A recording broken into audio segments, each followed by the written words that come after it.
안녕하세요. 와, 오늘 진짜 날씨 좋네요. 네, 맞아요. 어, 이런 날은 왠지 뭐랄까 새로운 거 배우고 싶은 기분 들지 않으세요? 그럼요. 저도 오늘 아침 공기가 너무 상쾌해서 기분이 좋았는데 또 이렇게 흥미로운 이야기 나눌 생각하니까 더 기대되네요. 좋습니다. 오늘은 얼마 전에 끝난 비트코인 서울 2025 컨퍼런스, 그중에서도 좀 특별한 세션을 한번 파헤쳐 볼까 해요. 아, 네. 그 현장에 혹시 못 가셨거나 아니면 다녀오셨어도 그 내용 다시 한번 듣고 싶다 하시는 분들께 딱 좋겠네요. 네, 맞습니다. 저희가 오늘 다룰 그 세션 관련 자료가 있거든요. 그걸 미리 한번 쭉 읽어보시면 아마 오늘 저희 얘기가 훨씬 더 입체적으로 들리실 거예요. 네. 바로 결제가 아닌 경험, 비트코인을 써보다. 이 제목의 패널 토크였죠. 생생한 경험담 위주였어요. 자, 그럼 바로 들어가 볼까요? 이 세션이 그러니까 비트코인을 그냥 돈 내는 수단 이걸 넘어서 실제 써본 경험들 이걸 나누는 자리였잖아요. 네. 프로메나데 캐슬이라는 카페 운영하시는 프로메나데 대표님, 그리고 커뮤니티에서 활동하시는 플랩의 네딸빠님, 이렇게 두 분이 나오셨죠. 네. 목표는 그거였어요. 뭐 직접 써보면서 겪었던 시행착오라던가 아니면 뭐 사용자 경험 개선점, 또 커뮤니티 피드백 이런 걸로 생태계를 좀 키워보자 이런 아이디어를 공유하는 거였죠. 프로메나데 대표님 얘기가 특히 흥미로웠는데요. 자영업자시니까 손님을 더 많이 오게 하려고 2023년에 비트코인 결제를 딱 도입하신 거예요. 네, 처음엔 순전히 마케팅 목적. 그렇죠. 근데 이제 내 딸빠님 같은 커뮤니티 분들 도움을 또 많이 받으셨다고 하고요. 재밌는 건 이게 그냥 뭐 결제 방법 하나 추가했다. 여기서 그친 게 아니라 이 경험 자체가 프로메나드 대표님 본인이 이 비트코인의 어떤 가치, 철학 이런 걸 깊게 생각하게 된 계기가 됐다는 거죠. 아, 네. 기술 도입이 생각의 변화로 이어진 거네요. 그렇죠. 그리고 여기서 진짜 중요한 얘기가 나오는데 그 프로메나드 대표님이 예전에 특정 상품을 팔았다는 이유로 카드사 같은 데서 일방적으로 계약 해지당하고 아, 네네. 대금이 묶이고 이런 경험을 하셨다는 거예요. 네, 그게 바로 디뱅킹 위험성, 이걸 피부로 느끼신 거죠.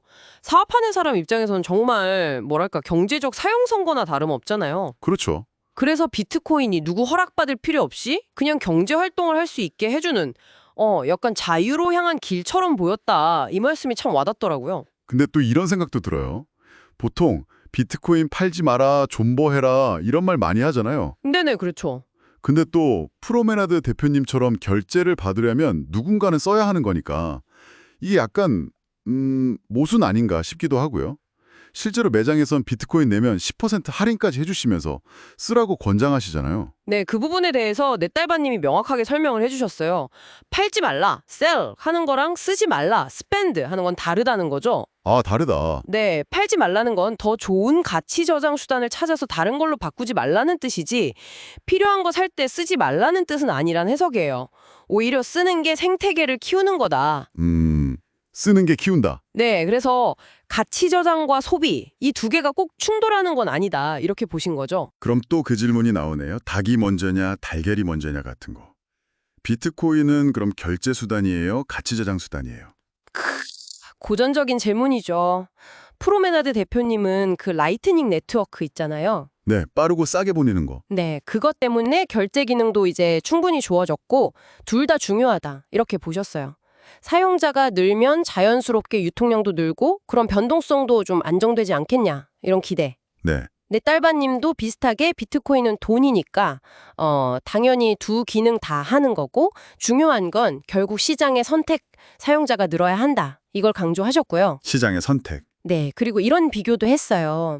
우리가 쓰는 돈, 명목 화폐는 가치가 조금씩 계속 떨어지는 경향이 있잖아요. 그렇죠. 인플레이션 때문에. 네, 근데 비트코인은 변동성은 크지만 어쨌든 장기적으로 오를 가능성도 있는 거고 이 둘 중에 뭘 선택할 거냐 이런 관점으로 봐야 한다고요. 아, 관점의 문제군요. 현장 질문도 꽤 나왔다고 들었어요. 네, 활발했어요.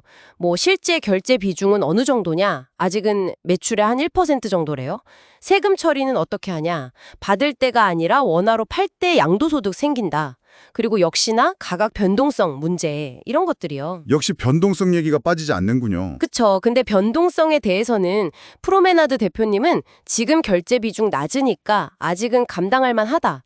그리고 나중에 사용 늘면 안정될 거다. 좀 낙관적으로 보셨고요. 네. 네, 내 딸바님은 사실 어떤 화폐도 가치가 완전히 딱 고정된 건 아니다. 이 점을 지적하면서 결국 점진적인 가치 하락이냐 아니면 변동성을 안고 상승을 기대하느냐 이 사이의 선택 문제다. 이렇게 또 정리를 해주셨죠.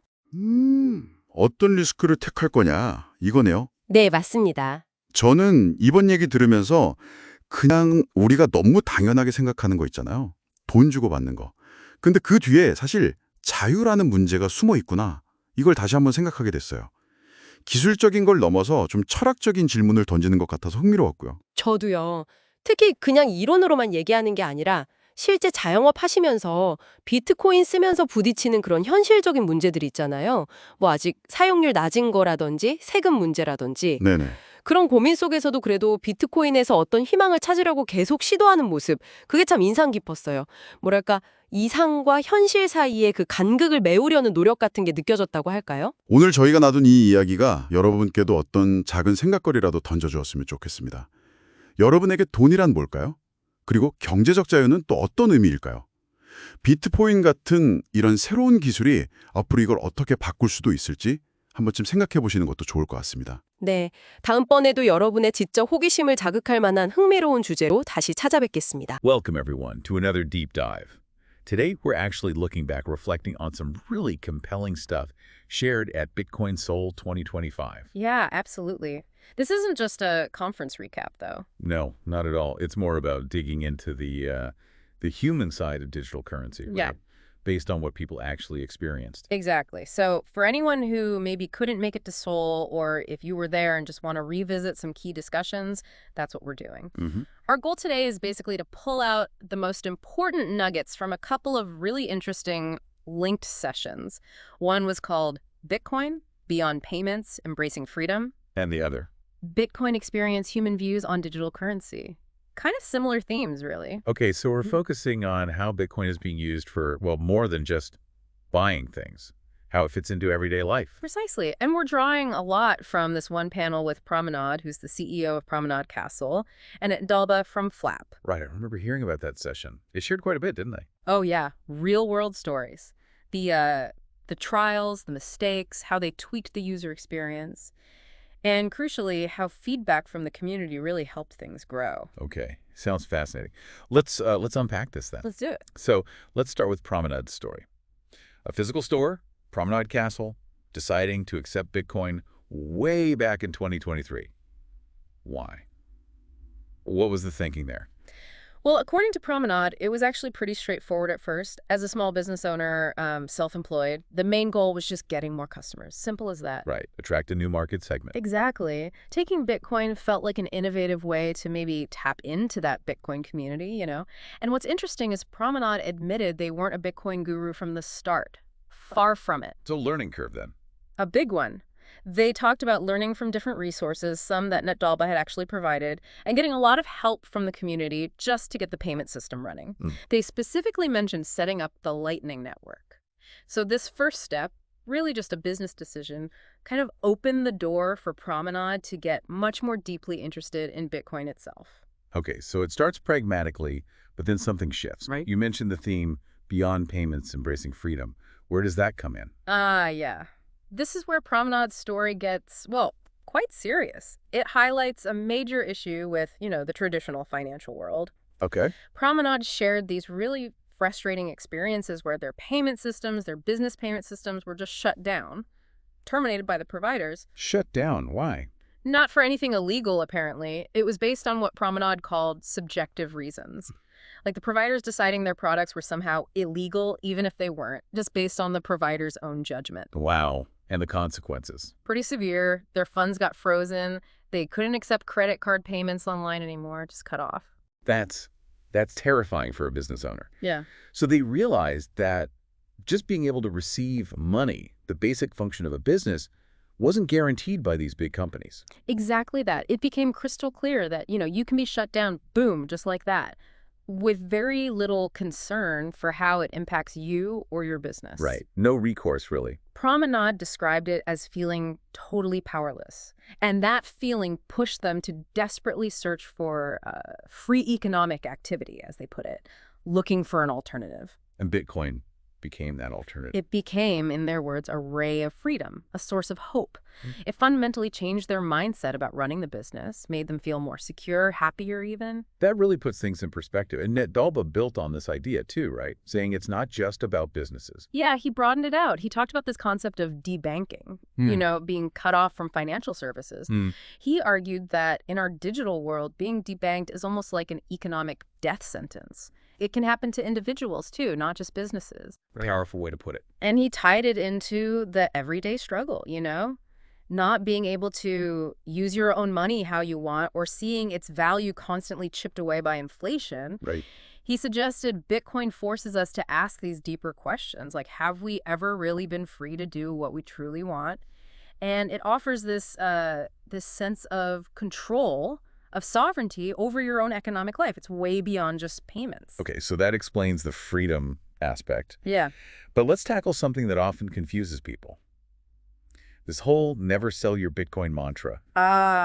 Yes. The classic. If nobody sells, how does Promenade Castle actually get paid? Seems like a bit of a paradox. Yeah, it does seem that way. Promenade addressed this directly. They said, look, obviously some customers still pay with regular money, with fiat. Well, of course. But part of their goal is also to show people the joy of using Bitcoin, as they termed it, to actually get people spending it. So how do they encourage that if people are told never sell? Well, they make it attractive. Promenade Castle offers a pretty significant 10% discount if you pay with Bitcoin. 10%. Okay, that's a real incentive. Exactly. It makes spending Bitcoin a rational, financially smart choice for the customer in that moment. It's not just about hodling ideology. So the nuance in never sell isn't about never spending it on goods or services. Right. It's more about not selling it, as in trading it for another asset you think might be a better investment. That's how NetDalba interpreted it, yeah. He sees never sell as specifically meaning don't trade your Bitcoin for things like, say, Tesla stock or real estate, just because you think those are better stores of value. Why not? Because of the core belief, often repeated in the community, that there is no second best. Bitcoin is viewed as the ultimate way to store the value of your work, your labor, in a way that can't be easily seized, frozen, or, inflated away. Oh. So spending Bitcoin for coffee at Promenade Castle, totally different. That's using it. In fact, NetDalba argued that spending Bitcoin actually helps it grow. It makes Bitcoin bigger by increasing its use, its circulation in the real world. That distinction is really important, which leads us to that age-old debate. Is Bitcoin mainly a payment system, or is it mainly a store of value, the chicken or the egg question? Right. NetDalba's take was pretty clear. It's both. He doesn't see them as mutually exclusive at all. And technology plays a role here. A huge role, especially with things like the Lightning Network, these Layer 2 solutions. They've massively improved Bitcoin's ability to handle everyday payments, fast, cheap transactions. It made it sound quite easy. He did. He emphasized that, anyone can grab a Lightning wallet on their phone and make payments pretty much instantly. The tech barrier is getting lower. So then the obvious question is, if it is that easy now, why isn't everyone doing it? Why aren't we seeing mass adoption just yet? That's the million-dollar question, isn't it? NetDalba suggested it really comes down to us, our collective decision to actually use it. It's a collective action problem, in a way. Kind of. It's Yeah. not just about individuals holding it for potential gains. If Bitcoin starts flowing more, circulating like blood in the economy, as he put it, then more people get exposed, usage increases, and maybe that leads to a kind of network effect, potentially boosting everyone's purchasing power who participates. And again, this isn't about Bitcoin needing to replace dollars or euros entirely, is it? No, not necessarily. That was a key point. Bitcoin can definitely coexist with fiat currencies. It can act as this crucial safety net, a source of hope for that individual freedom and value preservation we talked about. An alternative rail, a parallel system. Exactly. A hedge against the problems inherent in the centralized systems. Okay, let's shift to the audience Q&A. That often brings out some very practical concerns. Someone asked about the actual percentage of sales done in Bitcoin at Promenade Castle, right? Yeah, that came up. Promenade was quite open about it. They estimated it was around 1% of their total sales. 1%. So still relatively small, but not insignificant. Right, a real-world data point. And then inevitably the tax question. How does a business like Promenade Castle handle taxes on Bitcoin payments? Always comes up. The panel clarified that generally Bitcoin received is looked at through the lens of capital gains tax. Okay. But the key takeaway for you, the listener, was that the tax event, the liability, usually happens when the Bitcoin is sold or converted back into fiat currency. Ah, so not necessarily when you receive it as payment. Correct. The understanding presented was basically no tax if not sold, which, if you think about it, changes how you might view holding the Bitcoin versus immediately cashing it out. It encourages holding. That's a fascinating implication for asset management, even for a small business. Mm-hmm. Okay, what else came up? Volatility, I assume. Oh, definitely. Someone brought up the price swings, questioning if Bitcoin can really function as a reliable currency with that kind of volatility. A fair question for everyday use. Absolutely. Promenade acknowledged it. They said, look, if Bitcoin was, say, 50% of our revenue, the volatility would be a huge problem for planning. Right. But for a small portion, like their 1%, it's manageable. They can actually choose to hold that 1% as more of a store of value, riding out the short-term ups and downs. And they expressed some optimism about the future. Yeah, they felt that as more people start using Bitcoin, the price might become more stable over time, making it even better for payments down the road. It's a long-term perspective. Net Dalba added something here too, didn't he? Challenging the idea of stable fiat. He did. He pushed back a bit philosophically. He questioned how stable fiat currencies really are, pointing to, constant exchange rate changes and the undeniable fact of inflation. Value is always shifting. So it's relative stability. Kind of. He framed it as a choice. You can hold a currency, will likely lose value slowly over time, that's fiat, or you hold Bitcoin, which, yes, has its ups and downs, but has historically shown a strong tendency, a high probability of appreciating significantly over the long term. Choose your volatility, in a sense. You could put it that way. He also brought up the classic stages of how money tends to develop. Like store of value first. Exactly. Yeah. Store of value, then medium of exchange, and eventually maybe a unit of account. He suggested thinking about Bitcoin within that framework helps make sense of its current characteristics like volatility and its potential future path. It answers a lot of questions about where it might be heading. Wow, okay. This whole deep dive, hearing Promenade's very real business struggles, and then Net Dalba connecting it to broader ideas of freedom, Yeah. it really does offer a different angle, doesn't it? It really does. Makes my own view, sometimes maybe a bit abstract or theoretical, feel quite different when grounded in that kind of experience. I've always been drawn to Bitcoin's potential for freedom, for protecting property, but hearing it from someone facing those immediate pressures, it hits differently. I completely agree. And, the more you hear these stories, the less important those academic debates seem. Payment versus store of value, this versus that. Right. What really seems to matter, based on this session, is just getting more people, both sides of the transaction, producers and consumers, to actually start using Bitcoin, using it like it's their own money. If that becomes normal. If that becomes the norm for enough people, the market sort of naturally follows, right? Maybe then we do start seeing Bitcoin symbols everywhere, as Net Dalba hinted. So, thinking about this whole conversation, Promenade's run-ins with financial control, Net Dalba's points on economic sovereignty, it leaves you with a pretty big question, doesn't it? Definitely. For you listening, what does it actually mean today in this digital world to have real sovereign control over the value you create, over your own labor? Yeah, how might hearing these perspectives shift your own understanding of money, of value, maybe even your own agency in the economy? It's definitely something worth mulling over. A powerful thought to end on. Thanks for joining us on this deep dive. Always a pleasure.